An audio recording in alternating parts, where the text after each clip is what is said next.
Go ahead. Okay, so I want to try this out. I've never done this before. This was brought up. There's a discussion point about how in Filipino martial arts they never go edge to edge, and I've heard that about other sword fighting systems. I've heard that about in European systems they never went edge to edge. That's apparently not really true. I've heard about Japanese sword systems, also not always true. Basically, in a lot of sword fighting systems, different cultures, even within the culture, some of them went edge to edge, some of them didn't. So I was on a forum, they said, a couple of people said from different styles, said, well, Filipino martial arts never go edge to edge because you'll ruin your sword. Well, okay, so let's talk about that and why that might be. First of all, most of the stuff out there wasn't heirloom level swords. You know, most of the Filipino martial arts are utility blades. Some of them are certainly designed for war, but a lot of them are what you use out in the field. Are you really, is your system oriented about protecting your machete? I don't know. Is it? It might be. So it's something to think about. Also, that in general, when you're swinging, if I swing at someone, I am strongest when aligned with the blade. Here, the same is true on defense. If he swings at me, and here, I can meet, and we meet edge to edge, my hand is strongest in this alignment, okay? It gets weak if I start doing stuff like this, here, okay?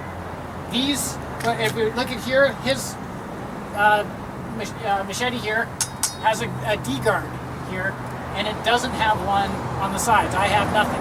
My barong has nothing on the edges here. So, I have to be careful about when we're swinging, and for me, it doesn't matter whether I go this way or this way. If I had a guard, and some of them did and some of them didn't, if I was to hit and slide, it hits the guard. If he turns his blade like this, it doesn't. Or it's more chance of it's coming off the edge. So that's just something to think about. Also, one of the things that we're going to be looking at is coming off with some of the European system is that if they come in and make contact, you can see this. This is me moving our blades around and not sliding. Okay, and that was a nothing of a hit. Look at it.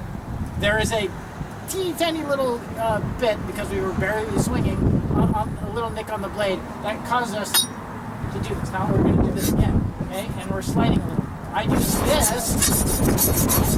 and I'm sliding all over the place. If I want to enter and I get my block here, I can actually manipulate where that goes and maybe get an enter here. If I do it this way, I block this way, I can try, but look how weak my wrist is right there, right? Look what's happening with it. So that's not good. So a couple of things to think about when we say, maybe I was going to do a roof block, and I do this, okay? And I'm going to try to get my entry coming through here. Well, this is also, yes, I can edge damage, but it's also not sliding around very easily, right? So we go here, right? See this? I can feel that too. Right? And again, we're not obviously swinging very hard just for safety's sake. That's an aid for my protection. If we come in here, bang, this is me coming in. I'm controlling the level of where that blade is when we're doing that. Okay? So that's going to be a factor about when we enter. In Takiti, we have what we call break and break out drill. We go through number one, bang, and I come in this way. Or we go through number twos, bang, I come in this way. All of this is aided by the lock on the blade. If he comes in this one, I block. Again, weak. I'm already feeling my wrist fold here. Okay, so for me, it is better for me to meet that with that energy here, and then blow through it and control based off of this. Okay, we're not sliding around. I can do this, and I'm sliding all over the place, and that's solid versus flat. Is there edge damage going on? Yeah, there is. Absolutely. Actually, here, bring that in. See if can you focus on just from the little that we've done so far. Can you see that?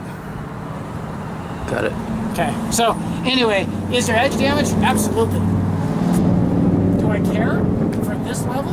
this is nothing that won't buff out what we've done so far. I want to take some bigger swings to see what these are doing, and we're using these cold steels because they're cheap, but they're also theoretically of equal hardness, so they're damaging each other theoretically equal, and they're also equal thickness, even though the blade designs are different. Okay. Anyway, so I think that's my main point. Again, as I swing this way, I'm structurally stronger in my block on the angle of attack versus coming here, which will be weaker, or trying to do something like this and twisting my hand out and trying to get an entry this.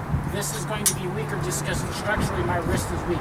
So as I come in this way, I'm just inherently stronger as we come in this way. So just a little function of that. And a lot of this isn't actually me saying this in terms of Pikiti. This is just biomechanics of how you swing and of your arm. So I'm going to put my mask on just in case something was flicking off these things. We're going to take a couple swings in a little bit harder.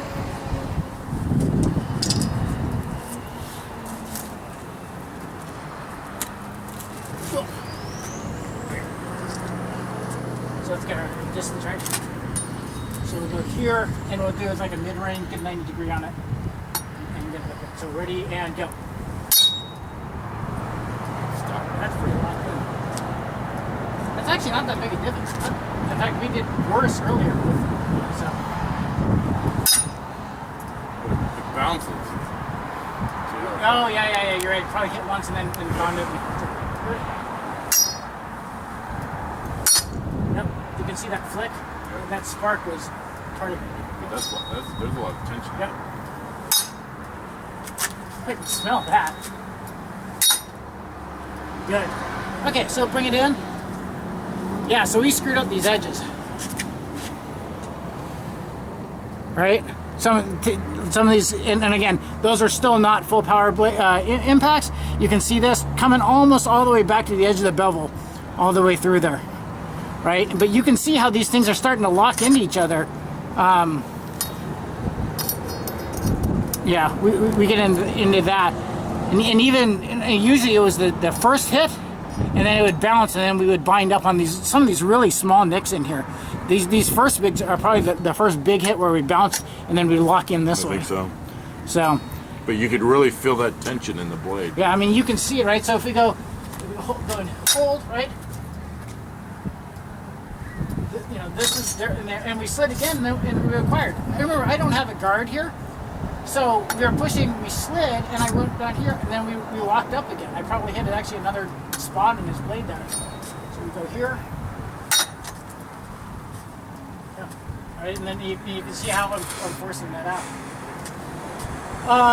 Okay, so try something. I'm going to turn my, well, no, that's not really. Go ahead and hold. Wait, just at an angle. Track the blade deflection, right here. So at the beginning. I would have done that. Okay, now give me like a half speed swing.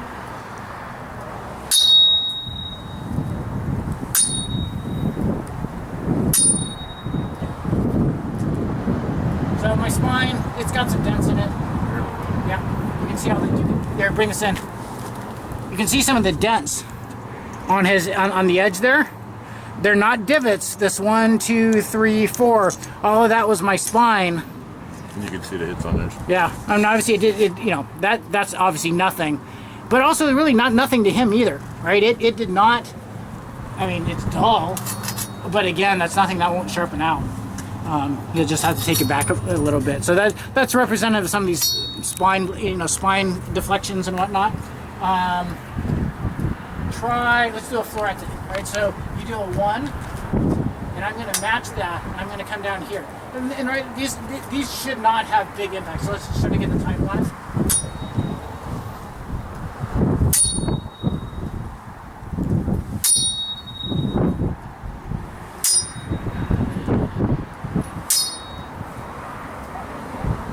Most of that probably shouldn't have any. Yeah, and I was doing exactly what I'm supposed to be, is hitting on the flat.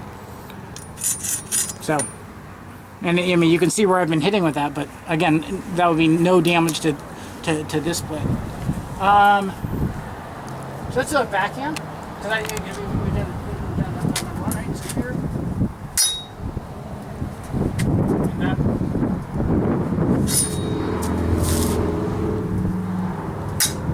And then if I wanted to disengage, do that. Here, lock up, right? So tense. And then if I wanted to disengage it, loosen. There's I another. mean, you can really feel that. Yeah. And then, sorry, I lost it right when I turned it that way. Cool. Anyway, so that was us just playing around with it, beating up some cold steel machetes. But I mean, I look at this and yeah, I screwed up the edge. I didn't break the sword. Actually, let's hit a little harder. So we're going to close this out with us hitting a little bit harder, seeing if we can actually break the sword. Obviously, we're going to be careful with our timing here. I don't want to lose a finger even with a glove on. But I want to hit a little bit harder. This one's obviously a deeper blade than that one. But we'll just play around with it a little bit.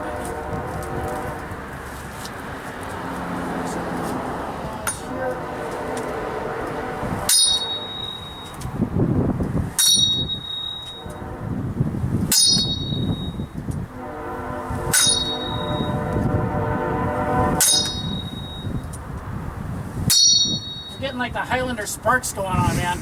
So it's good that it's kind of a little bit dark. The edge looks like a freaking sawtooth, but nothing is going past the bevel.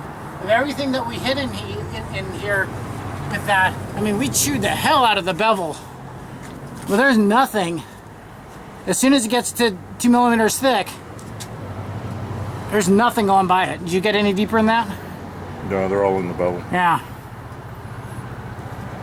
I mean, so I'm a little skeptical of, and these are thin. These are machetes. They're not the old Filipino fighting swords that have much thicker spines on them. So I'm pretty skeptical about how you're going to wreck your sword by smacking someone else's blade, blade to blade if you want to do it. Anyway, just a couple of ideas there. Food for conversation. Thanks. Talk to you later.